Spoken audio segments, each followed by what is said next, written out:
Revisão da vida toda, tema 1102, no STF, após o pedido de destaque do ministro Alexandre de Moraes para estancar o sangramento, para dar um ânimo novo para os aposentados e garantir que a decisão do STJ em 2019 e que a decisão do STF em dezembro de 2022 seja mantida. Vamos para um novo embate no plenário físico, onde teremos os debates. E eu quero chamar a atenção aqui para um ponto que eu não vi outros comentando. E eu acho que é de suma importância nós trazermos o ponto do INSS. Ué, ô professor, você está do lado do INSS?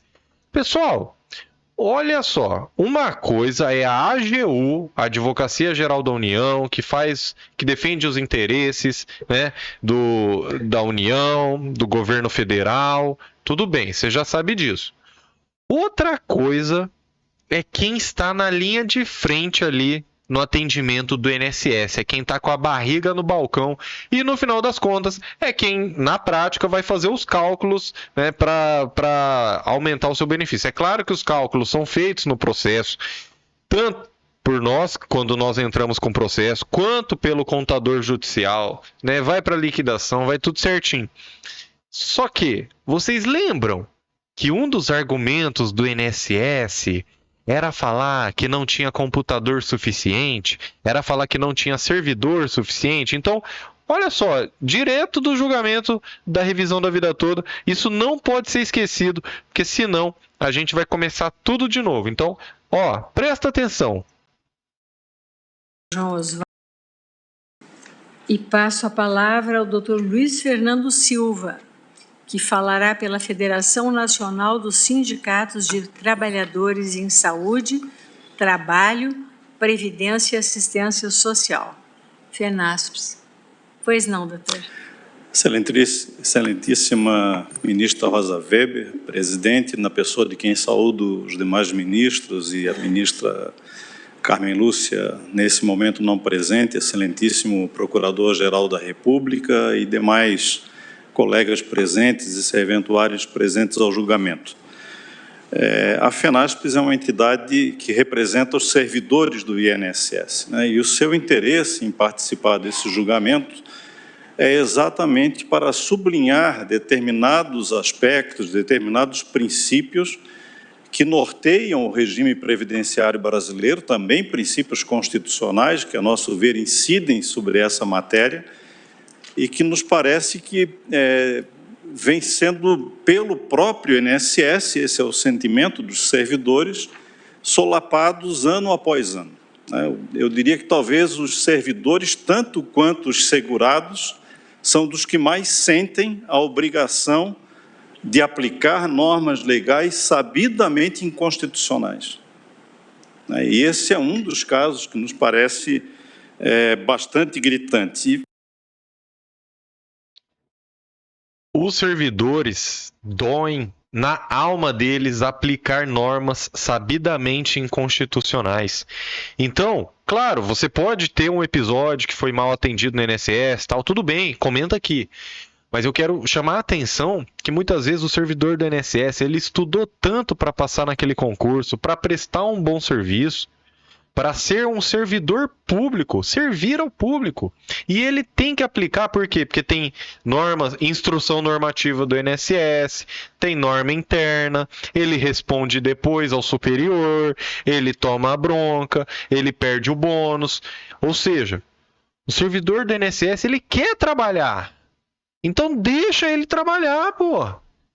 Né? Então o advogado aqui representando os servidores do INSS falando que sabidamente normas inconstitucionais são aplicadas por ordens lá. Cito os princípios da contributividade, princípio da causa suficiente, que me parece que aqui incide diretamente. Se há benefício, há de haver contribuição. Mas esse excelso pretório também definiu que o inverso é o contrário. Aliás, que o contrário também vale, não é isso? Houve contribuição, há de haver um benefício. Se essas contribuições anteriores a 1994 alteram o valor desse benefício, necessariamente, pelo princípio da causa suficiente, essas contribuições hão de fazer parte do cálculo final do benefício dessas pessoas. Princípios do tratamento isonômico entre os iguais, nós estamos falando aqui de pessoas que contribuíram para o INSS e que fundamentalmente estão na mesma situação, sejam eles ingressantes anteriormente a 99 ou posteriormente a 99, diante do mesmo modelo previdenciário, recebendo valores que podem ser diferentes. E daí faço aqui uma ressalva ao que disse o ilustre procurador do INSS, afirmando que, em relação àqueles alcançados pela regra posterior a 1999, não há contribuição anterior. O procurador esqueceu que nós temos também o regime de compensação financeira na Previdência Social. Alguns servidores públicos que deixaram de sê-lo e ingressaram no regime geral de previdência posteriormente a 99, têm o direito de levar as contribuições que verteram para o regime próprio de previdência, seja da União, dos estados, de alguns municípios que organizaram regimes próprios de previdência. Levar essas contribuições para fim de definição do benefício de um ingressante após 1999. Então, não é verdadeiro que aquela regra só se destina àqueles que efetivamente têm contribuições posteriores. Aliás, Excelência, se nós retrocedermos um pouco lá a 1994 e depois a 1999, por que essa regra foi criada em substituição às 36 contribuições? Eu peço que Vossas Excelências atentem para a exposição de motivos da lei. A exposição de motivos dessa lei me parece bastante clara. A justificativa apresentada à época pelo ministro Valdec Ornelas e, portanto, sufragada pelo presidente da República, Fernando Henrique Cardoso, que enviou o projeto de lei ao Congresso Nacional, dizia: era injusta a forma de definição dos benefícios anteriores, de 36 contribuições. Socialmente injusta. Por quê? Porque só aqueles que têm maior renda têm maiores contribuições nas últimas 3. Aqueles que têm baixa renda têm uma curva remuneratória declinante ao longo da vida, porque a situação de desemprego estrutural no Brasil joga essas pessoas aos 45, aos 50 anos de idade no subemprego, ou no emprego em valores de um salário mínimo. Portanto, essas pessoas é que precisavam de contribuições mais alongadas, exatamente aqueles setores da Previdência Social com os quais a gente mais deveria ter uma preocupação social, e foi esse o projeto naquela época. Inicialmente, pegando as contribuições de 94 para frente, por um problema na época organizacional. Nós tínhamos saído do Plano Real e, portanto, fazer a migração de um mês anterior para o posterior gerava algumas dificuldades naquela época. Então, de início, se pegou as contribuições de 94 para frente, mas logo depois as contribuições da vida toda, porque o INSS já tinha estrutura suficiente para aproveitar as contribuições de todo o período contributivo. Então, me parece que a exposição de motivos, aliás, ao ser uma exposição de motivos de uma lei, me parece que ela traz um outro componente para esse julgamento, que é a incidência da teoria dos motivos determinantes. Ora, se o motivo determinante para aquela norma legal ser editada era alargar ao máximo as contribuições, o levantamento das contribuições, exatamente para ser coerente com a ideia de regime previdenciário contributivo, que se consolidou principalmente de 93 e de 98 para frente, então, necessariamente, nós tínhamos que buscar contribuições mais pretéritas.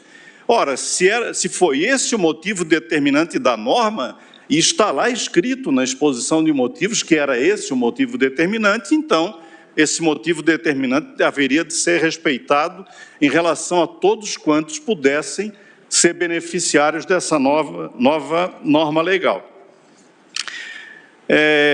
No momento em que a lei não o fez, no momento em que ela separou, né, aqueles ingressantes até novembro de 1999 dos ingressantes posteriormente a 1999, a nosso ver, então, ela feriu o princípio do motivo determinante, feriu princípios da razoabilidade, porque já foi dito aqui da tribuna, não é razoável que alguém tenha uma regra de transição pior do que a regra permanente. Aliás, excelências, é bom lembrar que todas as emendas constitucionais posteriores, emenda 20, emenda 41, emenda 47 e emenda 103, todas elas criaram regras de transição, mas tiveram a preocupação de dizer expressamente, salvo o direito de optar pela regra permanente, se lhe for mais favorável,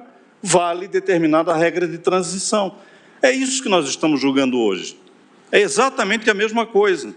Então, se as emendas constitucionais tomaram esse cuidado, tiveram esse cuidado, todas elas, é pensar que uma lei poderia pensar ou agir ou aplicar a norma de forma diversa até das próprias emendas constitucionais, me parece que não tem o menor fundamento na razoabilidade e na proporcionalidade. Por fim, excelências, quando a Procuradoria do INSS fala em problemas estruturais, seria interessante lembrar a vossas excelências que há 2 anos o INSS lutou internamente no governo federal, esse INSS que não tem estrutura, segundo disse aqui o Procurador-Geral Federal, esse INSS quis assumir a responsabilidade pela administração do regime próprio de previdência da União. E fez isso numa disputa interna no governo, e há decreto já estabelecendo o INSS como administrador do regime próprio, que é um regime diferente, que tem regras de transição ainda com princípios de integralidade e paridade que nunca existiram no regime geral de previdência, portanto, um grau de complexidade, ou pelo menos de diversidade, com o regime geral bastante interessante, bastante importante, e esse INSS teve estrutura para assumir cerca de 1 milhão de benefícios da União Federal. Esse INSS que não tem capacidade para fazer o cálculo de 14 mil pessoas, ou de 15 mil, ou de 20 mil, ou de 30 mil. Isso não é absolutamente verdade. Os sistemas hoje têm toda a capacidade de fazer esses cálculos, como já foi dito aqui da tribuna.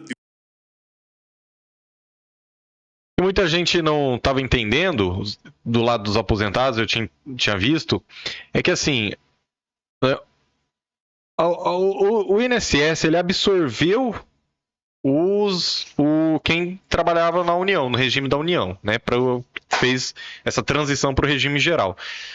Aí ele mesmo está falando que fizeram mais de 1 milhão de cálculos. Você acha que não vai conseguir implementar 20, 30 mil revisões? Até então tinha 25, 27 mil processos judiciais protocolados.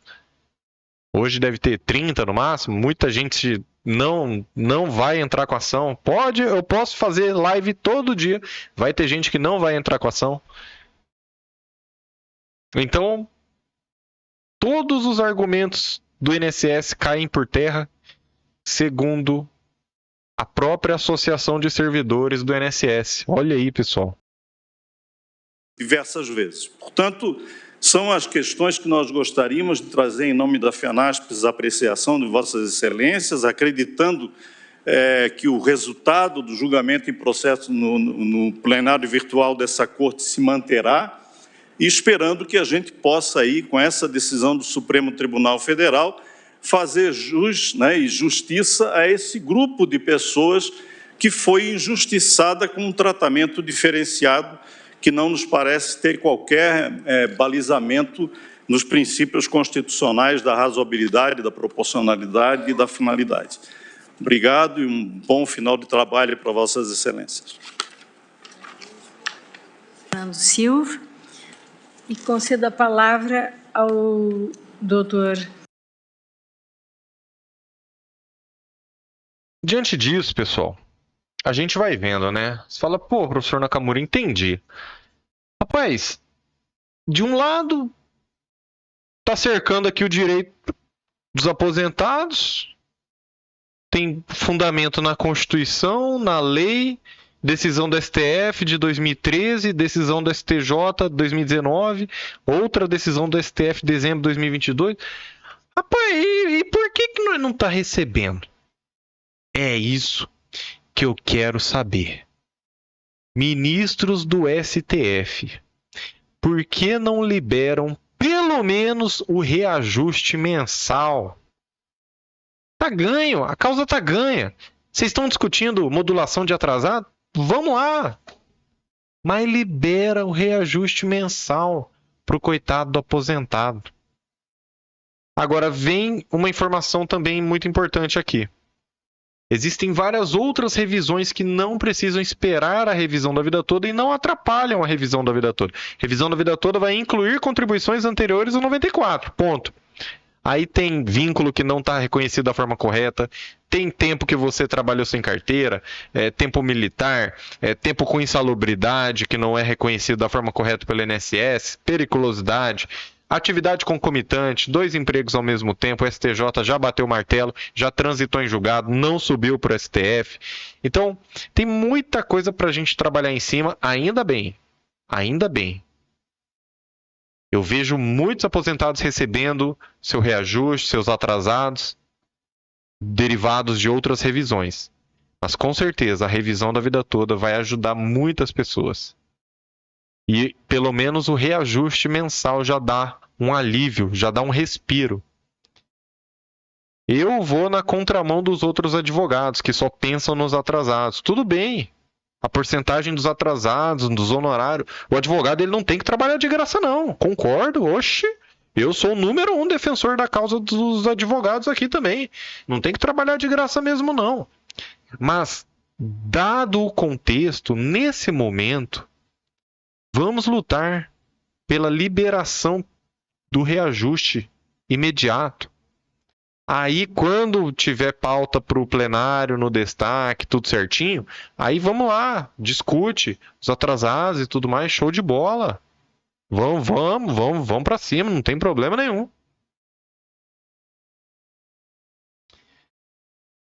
Não tá fácil a vida para o aposentado. Pelo menos tivemos aí a antecipação dos precatórios, já é alguma coisa. Mas muita gente ainda não chegou na fase do precatório. Então, inscreva-se nesse canal, Deus te abençoe e eu vou continuar trazendo informações para você. Eu não vou parar. E você? Vai parar ou vai continuar acreditando e lutando pelo direito dos aposentados? Então, inscreva-se nesse canal e vamos juntos. Até a próxima. Agora eu vou participar dos comentários.